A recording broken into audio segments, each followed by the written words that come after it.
केंद्रीय वित्त मंत्री निर्मला सीतारमण ने लोकसभा में वित्त वर्ष 2025-26 का बजट पेश किया। बजट पेश करते हुए निर्मला सीतारमण ने इनकम टैक्स को लेकर कई बड़े ऐलान किए और इस दौरान हमारे संवाददाता ने बजट को लेकर सीए गौतम नायक से खास बातचीत की और उन्होंने 12 लाख की कमाई पर कोई टैक्स नहीं लगने को एक ऐतिहासिक फैसला बताया। सुनिए एक बार। देश का आम बजट पेश हो चुका है और इस बार बजट में मोदी सरकार ने 12 लाख की कमाई पे अब आपको कोई टैक्स नहीं देगा जैसी सहूलियत जो है इस बार देशवासियों को दी। इस वक्त हमारे साथ बातचीत करने के लिए बजट के एक्सपर्ट और पेशे से चार्टर्ड अकाउंटेंट गौतम नायक जिस वक्त मौजूद हैं। सर, ये बताइए कि जिस तरह से जो बजट आया है 12 लाख की कमाई पे कोई टैक्स नहीं, कितनी बड़ी राहत है और कितनी बड़ी हम कह सकते हैं कि ये देश में पहली बार हुआ कि इतनी बड़ी कमाई में आपको टैक्स नहीं देना होगा, किस तरह से देखते हैं?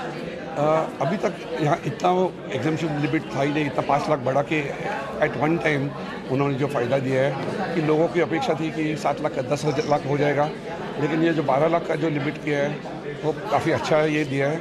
और सिर्फ 12 लाख इनकम तक लोगों के लिए फ़ायदा नहीं है, सभी लोगों के लिए फ़ायदा है, क्योंकि जो इनकम टैक्स स्लैब्स जो है वो स्लैब्स भी बढ़ाए हैं।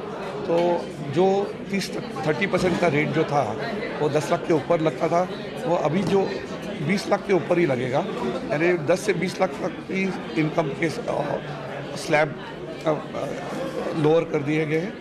तो इससे सभी लोगों को फ़ायदा होगा। हर टैक्स देख रहे हैं कि फॉरेन डायरेक्ट इन्वेस्टमेंट जो है हम देख रहे हैं कि बहुत कम हुआ पिछले, बहुत फॉरेन की कंपनियां जो है भारत में निवेश करने से कतरा रही हैं। क्या लगता है इस बजट के बाद क्या अपॉर्चुनिटी बढ़ेगी, बाहर की कंपनियां निवेश करेंगे तो एम्प्लॉयमेंट की भी बात होगी? एक सेक्टर उन्होंने जो अनाउंस किया इंश्योरेंस के लिए कि फॉरेन डायरेक्ट इन्वेस्टमेंट सिर्फ 74% अलाउड था अभी तक, उन्होंने अनाउंस किया कि 100% तक 100% सब्सिडी बना सकते फॉरेन कंपनीज। तो काफ़ी इंश्योरेंस कंपनीज देख रहे थे कि उनको इंडियन पार्टनर नहीं चाहिए, उनको डायरेक्ट इन्वेस्टमेंट करने का है 100% सब्सिडी, तो उन लोगों को एक फ़ायदा होगा। एफडीआई उन्होंने अनाउंस किया है कि इंश्योरेंस सेक्टर में, तो उसमें क्या होगा कि फॉरेन इंश्योरेंस कंपनी भी आएगी तो ज़्यादा कंपटीशन होगा इंश्योरेंस सेक्टर में, ज़्यादा एम्प्लॉयमेंट होगा इंश्योरेंस सेक्टर में, वो एक काफ़ी अच्छा है ये। चलिए, बहुत बहुत शुक्रिया। बिल्कुल देखना होगा कि इस बजट के बाद देश में किस तरह से विदेशी कंपनियों का रुचि दिखती है और किस तरह से अगर हम एफडीआई की बात करें जो भारत देश में पिछले कुछ दिनों से कम हुआ वो